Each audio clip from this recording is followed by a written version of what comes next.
Hi friends, ఎలా ఉన్నారు? ఈరోజు ఎన్సీఆర్టీ టెక్స్ట్ బుక్ నుండి 6th క్లాస్ నుండి 4th lesson sorting materials into groups.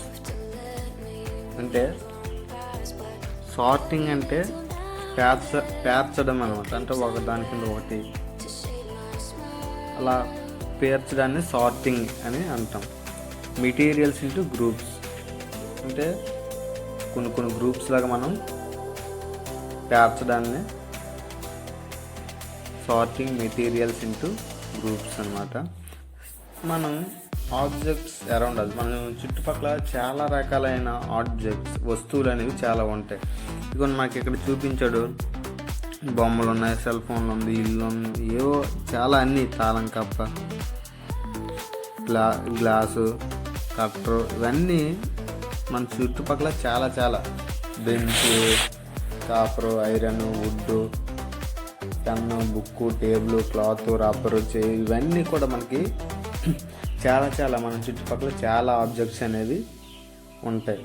అయితే వీటిని ఎలా పేర్చాలి, సార్టింగ్ ఎలా చేయాలంటే ఏం లేదు ఫ్రెండ్స్,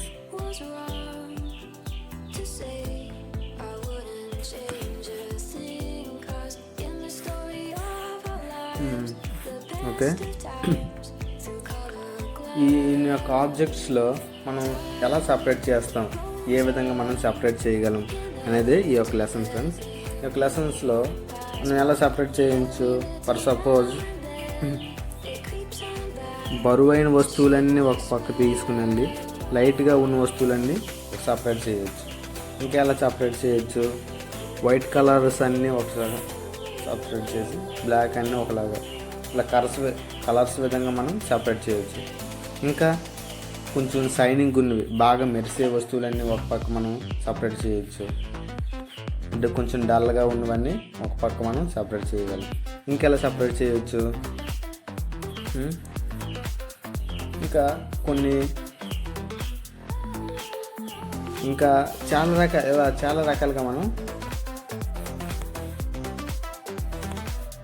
సపరేట్ చేయొచ్చు అన్నమాట. ఏమన్నాడు, Boojho wants to know whether you found some materials that used for making more than one type of object. Okay, objects then materials then made of ఎంత మనకు అవసరం లేదు friends. Answer left, properties of materials, appearance. అది ఇక్కడ next properties of materials. ఇప్పుడు మనం అన్ని మెటీరియల్స్ని కూడా ఒకేలా అన్ని మెటీరియల్స్ ఒకే ప్రాపర్టీ ఉండదు. ఇప్పుడు ఐరన్ హీట్ చేయాలంటే కొంచెం టైం పడుతుంది. అదే పేపర్ని కాల్చాలంటే చాలా ఈజీగా కాల్చేయచ్చు అనమాట. అండ్ సో ఒక్కొక్కదానికి ఒక్కొక్క ప్రాపర్టీ ఉంటుంది. ఇప్పుడు గోల్డ్కి షైనింగ్ గొప్పగా బాగా మెరుస్తుంది, ఇంకొన్ని కొంచెం నల్లగా ఉంటాయి. అలా ఒక్కో దీనికి ఒక ప్రాపర్టీ అనేది ఉంటుంది. అలాగే మనం గ్లాస్లో వాటర్ని ప్లాస్టిక్ గ్లాస్లో వేయగలము, స్టీల్ గ్లాస్లో, ఐరన్ గ్లాస్లో, ఏ గ్లాసులో అయినా మనం వాటర్ని వేయగలం. అదే మనం ఒక క్లాత్లో వాటర్ని పట్టుకోవాలి, అందులో వేసినప్పటికీ కూడా నీరు అనేది కిందకి పడిపోతుంది. అలాగే అందుకనే ఒక్కొక్క ఆబ్జెక్ట్, ఒక్కొక్క వస్తువుకి ఒక్కొక్క ప్రాపర్టీస్ అనేవి ఉంటాయి ఫ్రెండ్స్. ఇక్కడ ఎపీరియన్స్ అంటే చూడడం అంటే ఎపీరియన్స్ ఎలా కనబడుతున్నాయి. Materials usually look different from each other. Wood looks very difficult from iron. చెక్క అనేది ఐరన్కి చాలా డిఫరెంట్గా కనిపిస్తుందంట.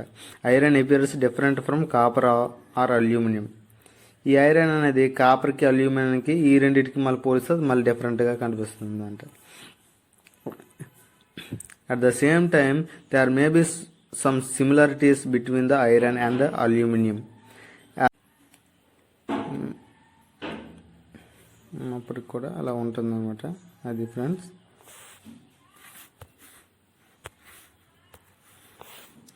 ఇంకా నెక్స్ట్ కొన్ని హార్డ్ అండ్ సాఫ్ట్, కొన్ని హార్డ్ మెటీరియల్స్ ఉంటాయి, కొన్ని సాఫ్ట్ మెటీరియల్స్ అనేవి ఉంటాయి. అసలు ఏంటి ఈ సాఫ్ట్ అంటే ఏంటి, హార్డ్ అంటే ఏంటి అనేది ఇప్పుడు తెలుసుకుందాం.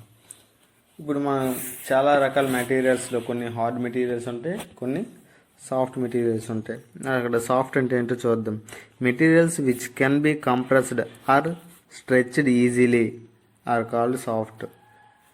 అంటే మనం ఏదైనా దాన్ని చాలా ఈజీగా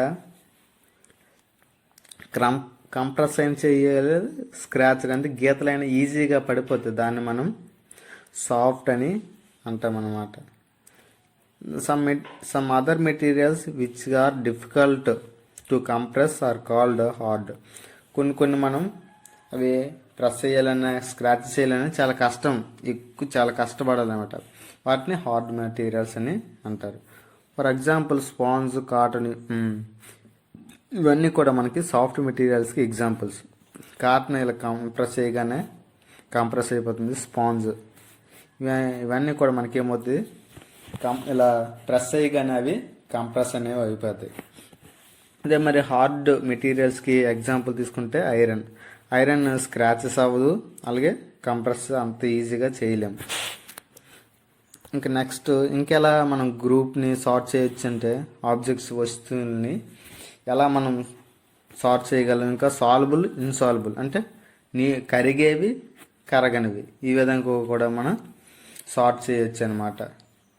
ఇప్పుడు ఫర్ సపోజ్ వాటర్లో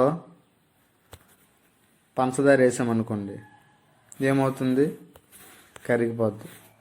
అదే వాటి మీద ఆయిల్ వేసామనుకో వాటర్లో, ఏమవుద్ది, పైకి కొంతసేపు బాగా కలిపేసినప్పటికీ కొంతసేపు అయిన తర్వాత చూస్తే ఆయిల్ అంతా పైకి తేలిపోద్ది అనమాట.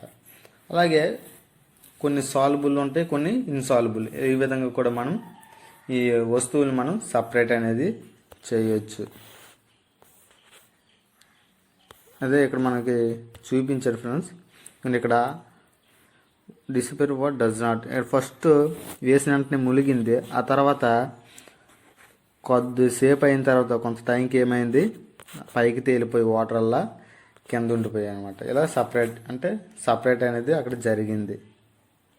ఇదిగోండి ఇక్కడ మనకి ఫర్ ఎగ్జాంపుల్స్ వాటర్లో కరిగినవి కరుగుతాయో లేదని ఇక్కడ మనకి చిన్న టేబుల్ ఒకటి ఇచ్చాడు. సాల్ట్ కరుగుతుంది కరగదా, షుగరు, శాండ్. ఇక్కడ మనం అదే సాల్ట్ వేస్తే నీటిలో కరిగిపోద్ది ఫ్రెండ్స్, షుగర్ వేసినా కరిగిపోద్ది. శాండ్ వేస్తే అడుగుకుండిపోద్ది, వాటర్లో పైకి ఉండిపోద్ది. నెక్స్ట్ చాక్ పౌడర్ కూడా కరిగిపోతుంది. నెక్స్ట్ సాడస్ట్, ఇదంతా పైకి తేలిపోతుంది ఫ్రెండ్స్. అది అసలు సాల్బుల్ మనం చూసుకున్నాం కదా, సాల్బుల్ అంటే ఏంటో. You will notice that some substances have completely disappeared or dissolved in water.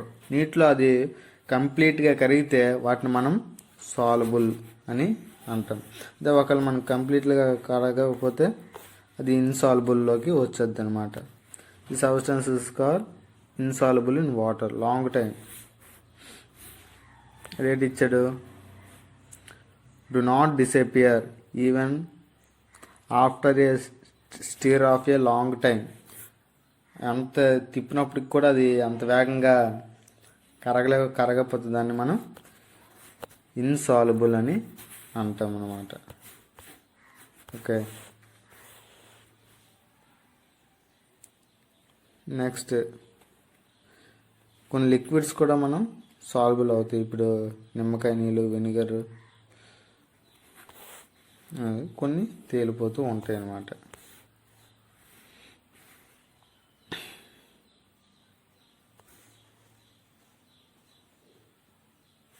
అలాగే ఇక్కడ పెహ్లీకి ఒక చిన్న డౌట్ వచ్చింది. Paheli is curious to know whether gases also dissolved in water. Gases అనేవి నీటిలో కరుగుతాయా లేదా అనే డౌట్ వచ్చింది. మనకి వాటర్లో కూడా కొన్ని గ్యాసెస్ అనేవి ఉంటాయి ఫ్రెండ్స్. ఎందుకంటే మనం ఇప్పుడు తాగే వాటర్లో ఆక్సిజన్ ఉంటుంది. మరి వాటర్లో కూడా గాలి ఉండడం వల్లే మనకి కొన్ని ప్లాంట్స్, చెరువులు అంట గట్రా చూస్తే కొన్ని కలవ పువ్వులు గట్రా ఉంటాయి. సో అందులో కూడా మనకి ఏముంటుందంటే ఆక్సిజన్ అనేది ఉంటుంది. Next object float or sink in water. Object may float or sink in water అంటే ఆబ్జెక్ట్స్ అంటే తేలినవి లేదా మునిగినవి. మనకి చాలా చూసుకోవచ్చు. మనం ఒక తాళం వేసామనుకోండి, ఏమవుద్ది? మునిగిపోద్ది. కాయిన్స్ వేసినా మునిగిపోతాయి. అలాగే చిన్న చెక్క ముక్క కానీ, ఆకులు కానీ, లైట్ వెయిట్ ఏమైనా ఫ్రూట్స్ వేసినా అవన్నీ ఏమవుతాయి? తేలిపోతూ ఉంటాయి. పిన్నిస్ వేసినా దాంట్లో అణువులు అనేవి చాలా దగ్గరగా ఉంటాయి అన్నమాట. సో అందువల్ల అది మునిగిపోద్ది. ఇందులో కొంచెం చాలా దూరంగా ఉండడం వల్ల ఇవి తేలాడుతూ ఉంటాయి. సో ఇక్కడ మనం సింక్ అంటే మునిగిపోవడం, కింద అనమాట, కిందకు వచ్చేయడం. ఫ్లోట్ అంటే మీద తేలడం అనమాట, పైకి తేలేవి అండ్ కిందకు మునిగేవి అని. ఓకే. Next transparency. ట్రాన్స్పరెన్సీ అంటే పారదర్శకత. అంటే మన ముఖం మనకి చాలా క్లియర్గా కనిపించడం అనమాట. అంటే అవతల ఎలా ఉందో అవతల చూస్తే క్లియర్గా కనిపించినవి. ట్రాన్స్పరెన్సీ ఈ విధంగా కూడా మనం చూసుకోవచ్చు. అదే ఫ్రెండ్స్, ఇక్కడ మనం ఫర్ ఎగ్జాంపుల్ ఇక్కడ మనకి షాప్లో చూసినట్లయితే లోపల ఉన్న వస్తువులు మనకి చాలా క్లియర్గా కనిపిస్తుంటాయి. ఇలా మరి కొన్ని డబ్బాల్లో వేస్తే చూడలేము. కొన్ని ప్లాస్టిక్ డబ్బాల్లో వేస్తే అవి లోపల ఏమున్నాయి అనేవి కనిపించవు. గాజు సీసాల్లో వేసినవన్నీ మనకి కనిపిస్తూ ఉంటాయి. ఇది ట్రాన్స్పరెన్సీ అనమాట. ట్రాన్స్పరెన్సీ అంటే పారదర్శకత. ఓకే, ఇది ఫ్రెండ్స్. ఈ విధంగా కూడా మనం ఆబ్జెక్ట్స్ని సపరేట్ చేయొచ్చు.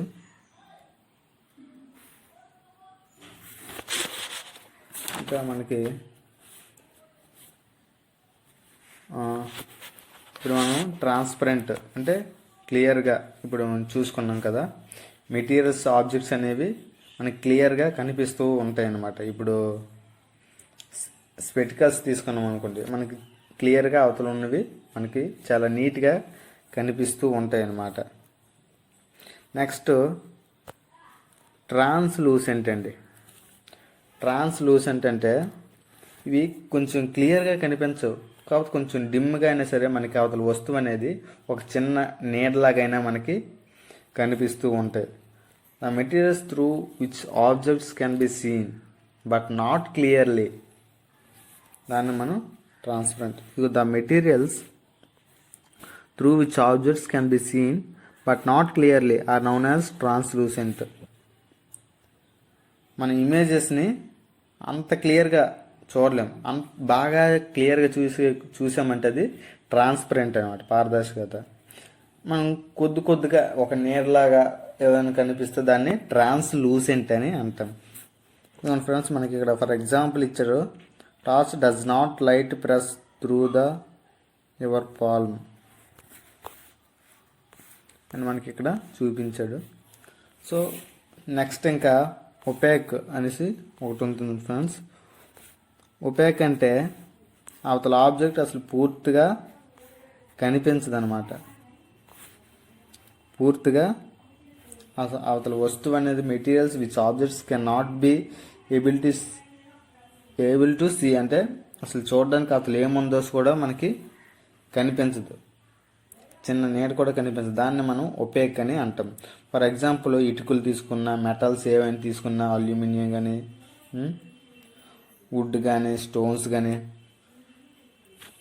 దాంట్లో ఏం కూడా అసలు మనకి కనిపించవు. వాటిని మనం ఒపేక్ అని అంటాం ఫ్రెండ్స్. ఇది ఫ్రెండ్స్ ఈ లెసన్ మనం మెయిన్గా తెలుసుకోవాల్సింది కీవర్డ్స్. ఈ కీవర్డ్స్ అన్నింటికి మనకి అర్థాలు తెలిస్తే మనం ఎంతో కొంత నేర్చుకునే వారంగా ఉంటాం. ఏ ఒక్కటి తెలియకపోయినా సరే మనం తెలుసుకోవాలి. చాలా చాలా సింపుల్ వర్డ్స్ అనేవి ఇందులో ఉంటాయి friends. First of all hard అంటే తెలుసు కదా, సింపుల్గా కంప్రెస్ అయ్యేవి, స్క్రాచెస్ పడేవి అయితే మనం సాఫ్ట్ అని అంటాం. అదే డిఫికల్ట్ టు కంప్రెస్ స్క్రాచెస్ అయితే దాన్ని మనం హార్డ్ అని అంటాం. ఇన్సాల్యుబుల్ అంటే వాటర్లో కరగకపోతే అది ఇన్సాల్యుబుల్ అనమాట. నెక్స్ట్ లస్టర్ ఒకటి చెప్పుకోలేదు కదా. లస్టర్ అంటే షైనింగ్ అండి. మెటీరియల్స్కి లస్టర్నెస్ షైనింగ్నే మనం లస్టర్ అని కూడా అంటాం. మెరిసే గుణం అనమాట లస్టర్ అంటే. Next materials, metals. ఒపేక్ అంటే పూర్తిగా కనిపించదు. Rough, soluble, translucent, transparent. Okay, translucent ఇవన్నీ తెలుసు కదా. Soluble difference. ఇక్కడ కొంత సమ్మర్ ఇచ్చేయండి, చదవండి క్లియర్గా. ఇది ఫ్రెండ్స్ ఈ లెసన్ కనుక మీకు నచ్చినట్లయితే లైక్ చేయండి, షేర్ చేయండి, సబ్స్క్రైబ్ చేయండి. Thank you for watching our video. జై హింద్.